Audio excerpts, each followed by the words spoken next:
Bonjour, dans cette vidéo, nous allons aborder la physiologie de la formation de l'urine, à savoir la filtration, la réabsorption et la sécrétion. La physiologie de la formation de l'urine. Alors, la synthèse de l'urine se fait en deux temps. Synthèse de l'urine primaire et synthèse de l'urine définitive.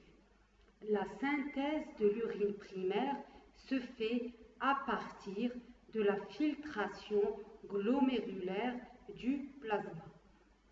La synthèse de l'urine définitive, elle se fait à partir de l'urine primaire qui fait l'objet de remaniements le long de tubules par la réabsorption et la sécrétion tubulaire.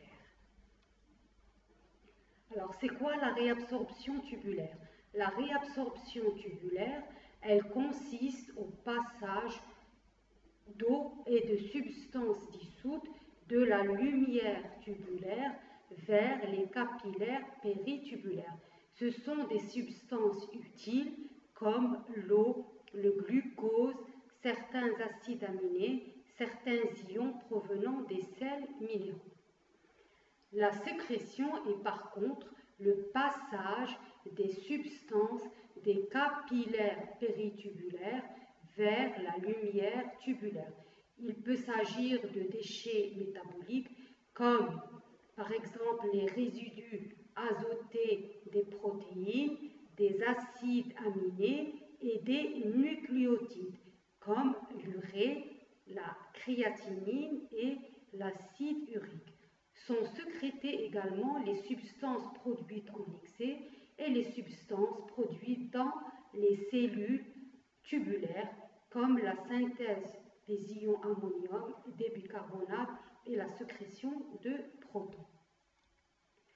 Donc, si on veut résumer, le fonctionnement de chaque néphron peut être divisé en trois étapes. Alors, la première, c'est la filtration glomérulaire. Elle consiste au passage des substances du sang des capillaires glomérulaires vers la capsule de Bowman en traversant bien sûr la barrière de filtration glomérulaire, d'où la formation de l'urine primaire. La réabsorption tubulaire, c'est le retour de certaines substances essentielles comme le glucose, les acides aminés et les ions de la lumière tubulaire vers les capillaires péritubulaires.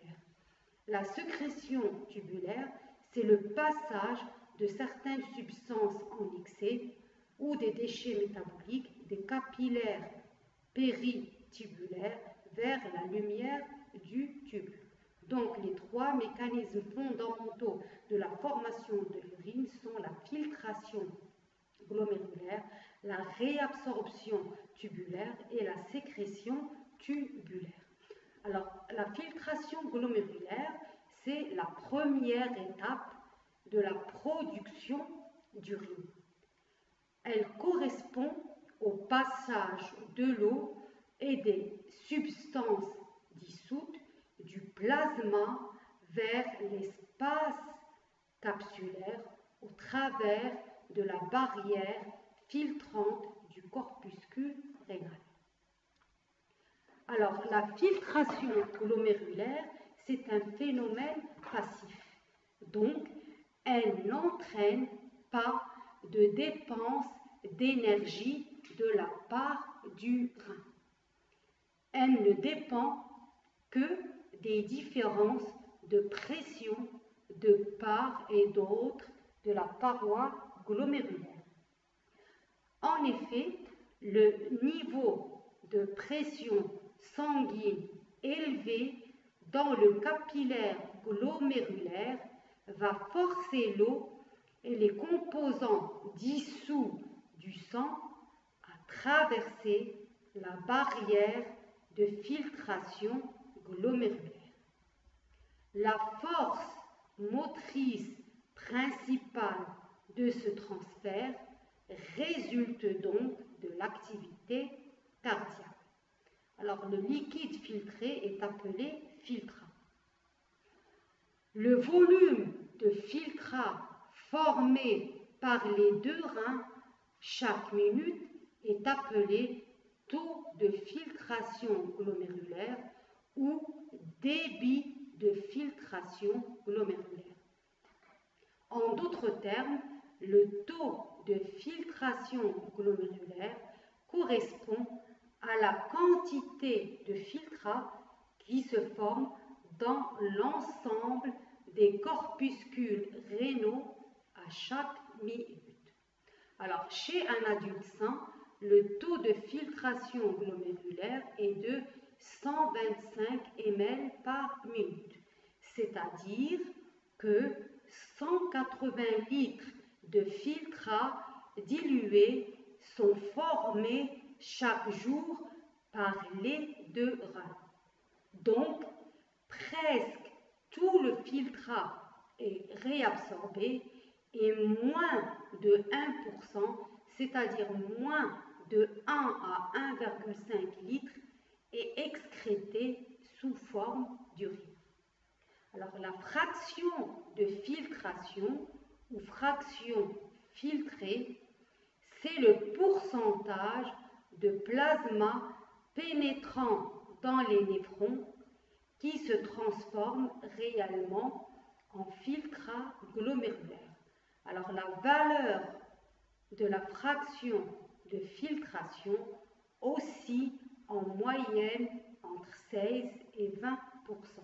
Donc lorsque le plasma pénètre par l'artériole afférente, il peut choisir deux voies. Soit il peut ne pas traverser la barrière de filtration glomérulaire et sortir par l'artérielle efférente. Donc il n'a pas été filtré, c'est la fraction non filtrée. Soit il passe à travers l'artériole afférente et il traverse la barrière de filtration glomérulaire pour se retrouver au niveau de la chambre glomérulaire. C'est la fraction filtrée. Le débit de filtration glomérulaire dépend de trois facteurs. L'aire de filtration directement proportionnelle au nombre de glomérules valides.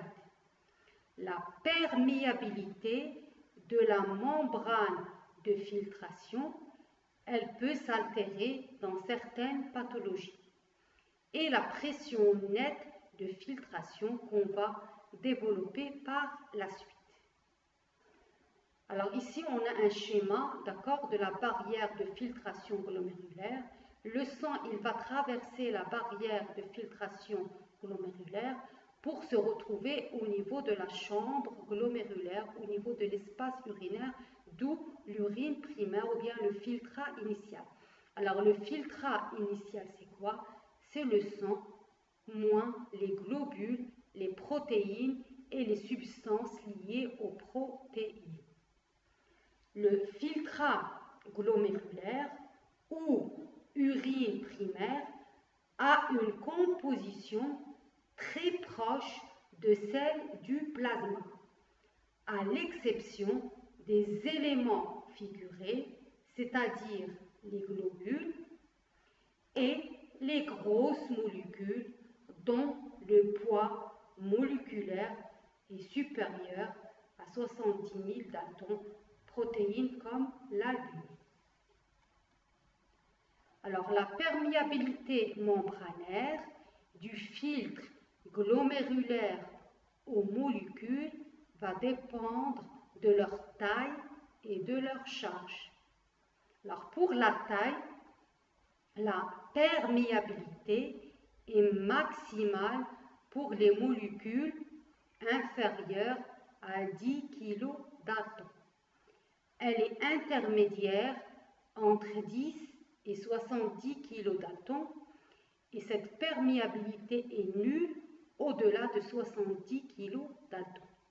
Pour la charge, les molécules chargées positivement filtrent mieux que celles chargées négativement. Alors, en effet, le filtre glomérulaire étant chargé négativement repousse les éléments négatifs. Ainsi, la perméabilité aux molécules cationiques, elle est supérieure aux molécules neutres et elle est supérieure aux molécules anioniques. Alors, la pression nette de filtration, la filtration ne va pouvoir s'effectuer que sous l'action d'une force ou d'une pression qui s'exerce dans le sens plasma-urine. C'est la pression nette de filtration. Alors, la pression nette de filtration résulte de l'ensemble des pressions s'exerçant au niveau glomérulaire. Alors, on a des forces qui vont favoriser la filtration. C'est ce qu'on appelle la pression hydrostatique glomérulaire du sang, et des forces qui vont s'opposer à la filtration. On a la pression osmotique colloïdale du sang ou bien la pression oncotique et la pression hydrostatique capsulaire. Alors, pour la pression hydrostatique glomérulaire du sang, elle est représentée par les flèches rouges. Qu'est-ce qu'elle reflète? Elle reflète la pression sanguine artérielle au sein du glomérule amenée par l'artériole efférente. Elle est en moyenne d'environ 60 mm de mercure.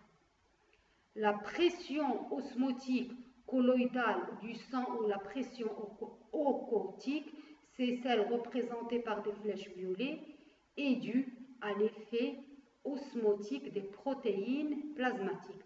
Alors, comme je vous ai dit, les protéines ne traversent pas la barrière de filtration glomérulaire. Donc, la barrière de filtration glomérulaire va séparer deux milieux de pression osmotique différentes. Le milieu sanguin riche en protéines hypertoniques et le milieu urinaire, ou bien le compartiment urinaire ne contenant pas de protéines et hypotoniques. Donc l'eau aura tendance à quitter le filtrat pour retourner au niveau du glomérule. Donc, puisque le sang contient une concentration en protéines beaucoup plus élevée que celle du filtrat, l'eau aura tendance à quitter le filtrat pour retourner dans le vaisseau sanguin si la pression sanguine du glomérule était inférieure à la pression oncotique du sang. Alors la pression osmotique colloïdale s'élève à peu près à 27 mm de mercure dans les capillaires glomérulaires. Alors la troisième pression, c'est la pression hydrostatique capsulaire représentée par les flèches jaunes. Elle reflète la pression exercée par les parois de la capsule de Bowman et le liquide se trouvant dans cette capsule. Alors par conséquent, une petite quantité de filtrat reflue vers le capillaire glomérulaire. Cette poussée, c'est ce qu'on appelle la pression hydrostatique capsulaire qui s'élève à 15 mm de mercure. Donc, pour déterminer la pression nette de filtration, il faut prélever de la pression hydrostatique glomérulaire les forces qui s'opposent à la filtration, c'est-à-dire on doit enlever la valeur de la pression oncotique et la valeur de la pression hydrostatique glomérulaire. Donc la pression, on doit enlever la valeur de la pression oncotique et la valeur de la pression hydrostatique capsulaire, d'accord, exercée au niveau des capsules.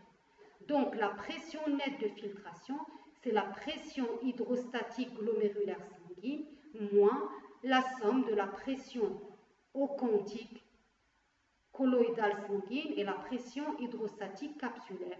Ça fait 60 moins 27 plus 15, ça fait 18 mm de mercure. Donc cela signifie qu'une pression d'environ 18 mm de mercure va provoquer la filtration du plasma du glomérule à l'espace capsulaire. Alors maintenant, après avoir vu la filtration, nous allons voir qu'est-ce que c'est la réabsorption tubulaire. Donc, quotidiennement, on a dit que les reins filtrent environ 180 litres de liquide de sang pour ne produire que 1,5 litre d'urine. Donc, 99% du filtrat total vont être réabsorbés par les capillaires péritubulaires ou les vasa recta. Alors, le processus par lequel l'eau et les solutés contenus dans le compartiment urinaire retournent vers le sang est appelé réabsorption tubulaire. La réabsorption peut se faire soit par un transport passif s'effectuant selon le gradient de concentration et qui n'est pas consommateur d'énergie. Il peut s'agir d'une diffusion simple, que ce soit pour une substance lipophile ou bien la substance, elle peut passer par des canaux ou des pores, ou si la substance est un peu de taille élevée, il y aura une diffusion facilitée par l'intermédiaire d'une protéine, la perméase. En plus du transport passif, on a un transport actif.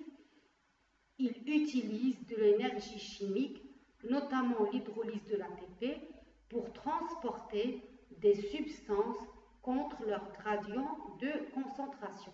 Dans ce transport, on peut trouver deux types de transport, soit un transport primaire ou un transport secondaire.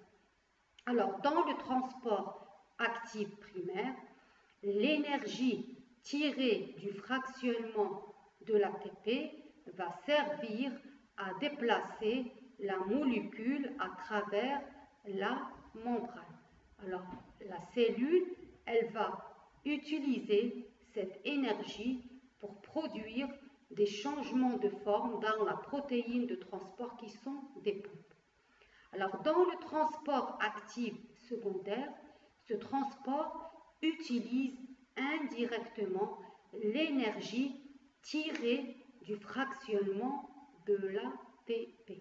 C'est la pompe et non le transporteur qui va utiliser cette énergie. Alors, dans ce transport actif secondaire, on a généralement le transport de plusieurs substances à la fois. On parle de cotransport. Alors, si les substances sont transportées dans le même sens, on parle de sympore. Si les substances sont transportées dans un sens différent, on parle d'antipore. Alors, pour rejoindre le sang, les molécules présentes dans la lumière du tubule doivent traverser les membranes apicales, le cytoplasme de la cellule, les membranes basales, des cellules tubulaires, le milieu interstitiel rénal et la paroi des capillaires péritubulaires. Alors, notez que sur leur surface apicale, face à la lumière, les cellules sont pourvues d'une bordure en brosse de microvillosité. On a des microvillosités en plateau strié. Alors, on va commencer par la réabsorption dans le tubule contourné proximal et on va voir la réabsorption d'un ion majoritaire dans le plasma, c'est-à-dire le sodium, donc la réabsorption du sodium.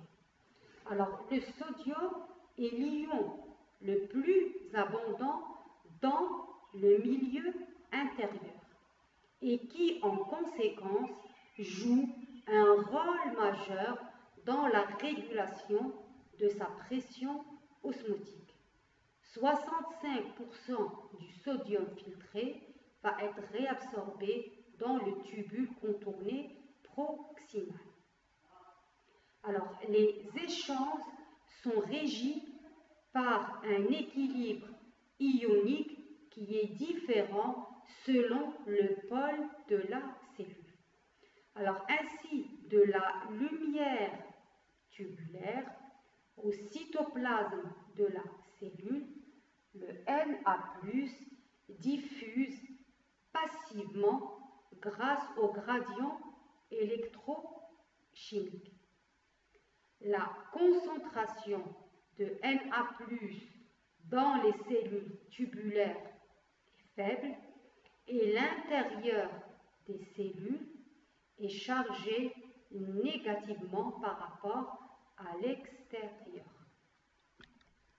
Au même moment, les pompes à sodium, Na+, K+, ATPase, contenues dans les membranes basolatérales, vont chasser activement le Na+, et l'échanger contre du K+.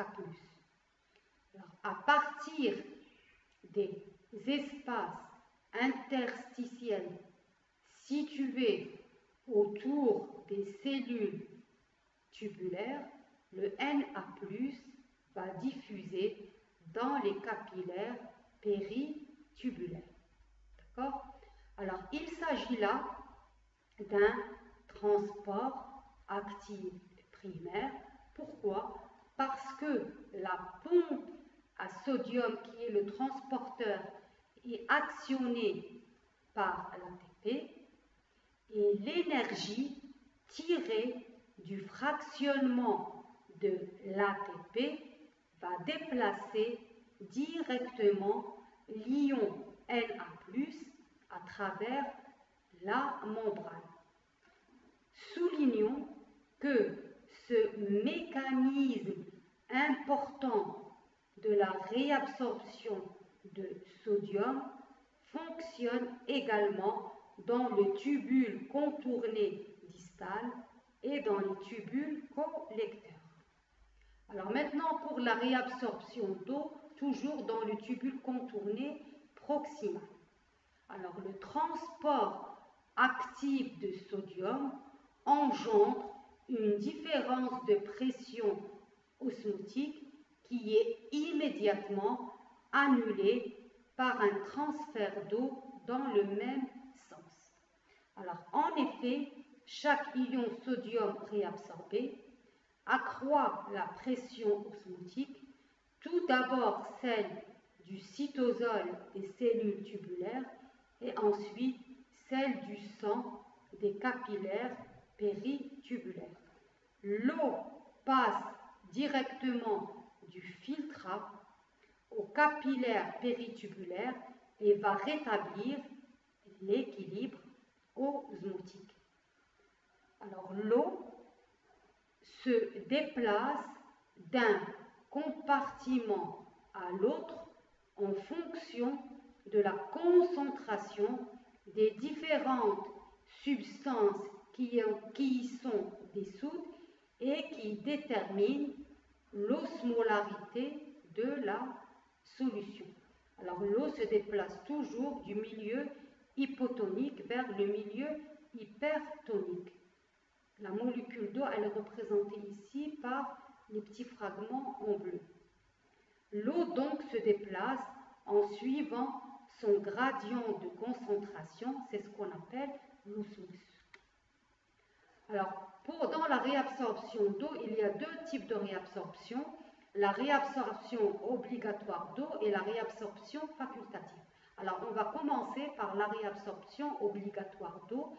Alors ici, on a une courbe qui montre le rapport de l'eau non réabsorbée par rapport à l'eau filtrée exprimée en pourcentage dans les différentes parties, d'accord, du néphron, soit au niveau du tubule contourné proximal, l'anse de Henle et du tubule contourné distal.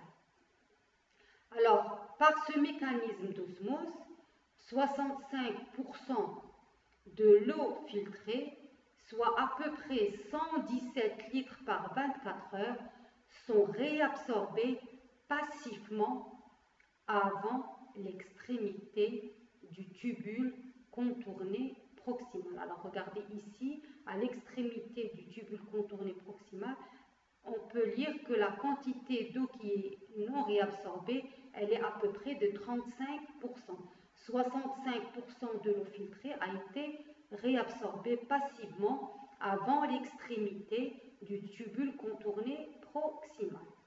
Alors, soulignons que cette réabsorption d'eau a lieu quelle que soit la quantité d'eau dans l'organisme et n'est pas sujette à une régulation.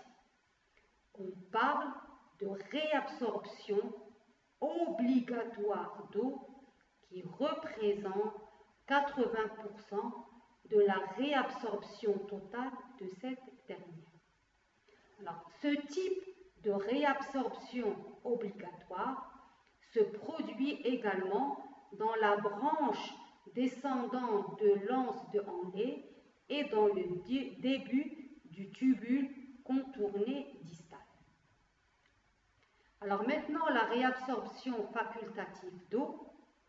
Alors, une quantité variable des 20% restants de l'eau filtrée est réabsorbée dans la dernière partie du tubule contourné distal et dans le tubule collecteur sous un contrôle hormonal direct, principalement via l'hormone ADH, c'est-à-dire l'hormone antidiurétique, en fonction des besoins de l'organisme.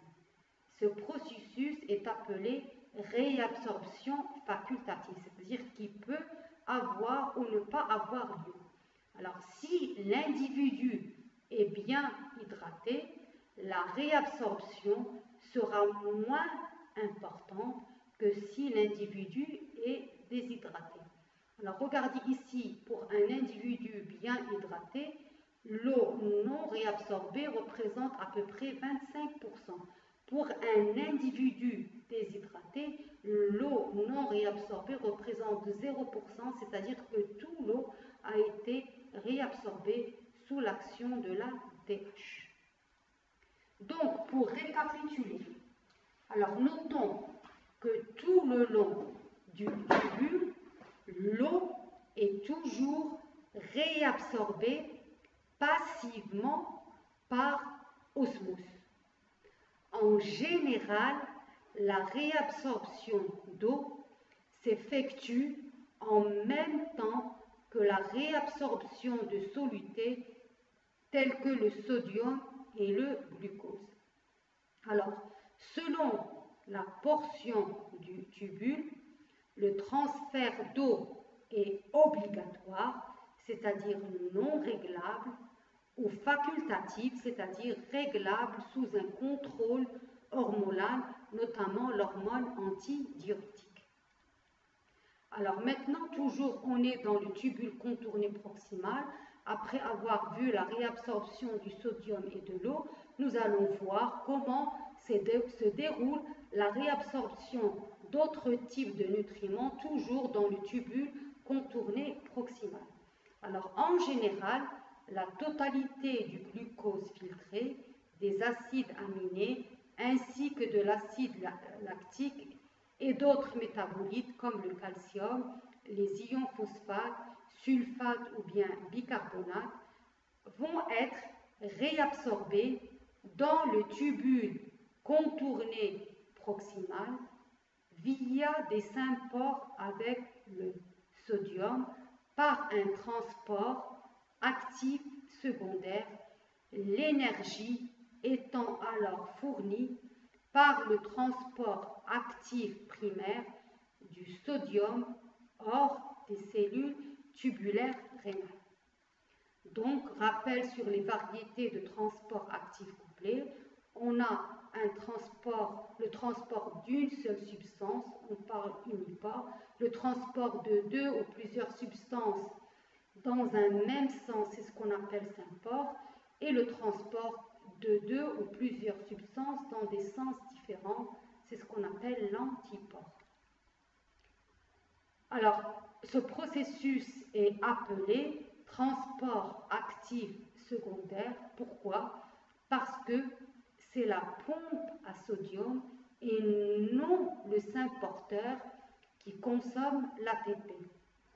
Ou, en d'autres termes, ce type de transport utilise indirectement l'énergie tirée du fractionnement de l'ATP utilisé par la pompe à sodium. Alors, on va voir la réabsorption du glucose dans le tubule contourné proximal. Alors, le glucose et le sodium se lient à un transporteur commun, c'est un symporteur SGLT2 au niveau de la membrane apicale. Alors, le glucose est transporté dans la cellule à mesure que le sodium entre conformément à ses gradients électriques et chimiques. Le NH+ est ensuite pompé hors des cellules par la pompe à sodium, tandis que le glucose est transporté dans le liquide interstitiel par le transporteur GLUT2. On va voir maintenant la réabsorption des petites protéines et des peptides, toujours dans le tubule contourné proximal. Alors, les petites protéines et les peptides qui ont été filtrés sont également réabsorbés.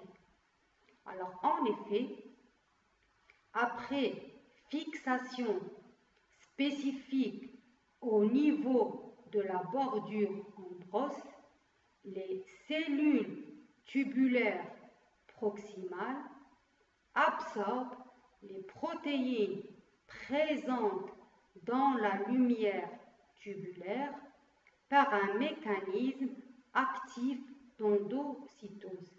Alors, ces protéines se retrouvent dans les lysosomes où elles sont dégradées en acides aminés, utilisées in situ, sur place, c'est-à-dire, ou reconduits dans la circulation générale.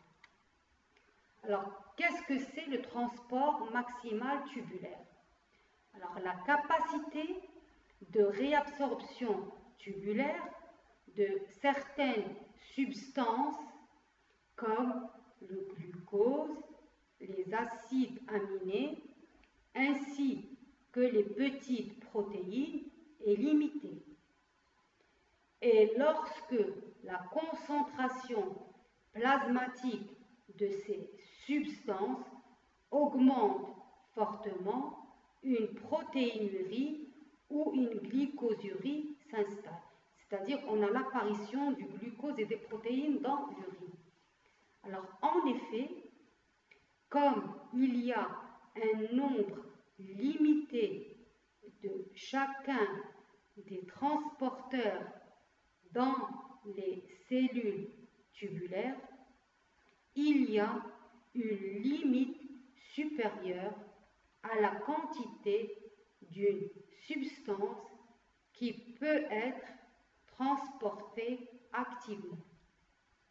Alors, le maximum de réabsorption est atteint quand tous les transporteurs d'une substance sont totalement occupés ou saturés de sorte qu'ils ne peuvent plus prendre en charge des molécules supplémentaires.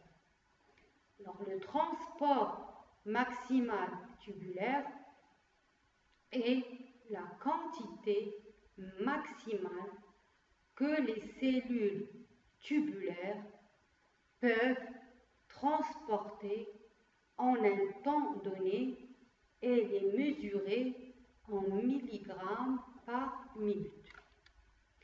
Alors, toute quantité de substrat filtré supérieure au Tm c'est-à-dire au transport maximal, elle ne peut pas être réabsorbée et elle est excrétée dans l'urine.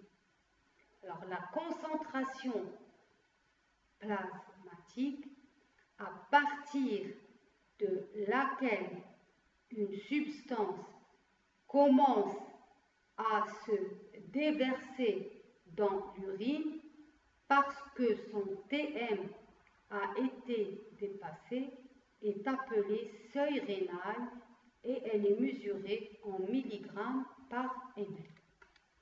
Alors, mettons l'accent sur le fait que le glucose et les acides aminés n'apparaissent pas normalement dans l'urine car ils sont complètement réabsorbés sauf s'ils sont présents en excès dans le sang. Alors, comme pour la réabsorption du sodium, la réabsorption de ces divers nutriments entraîne la réabsorption d'eau par osmose.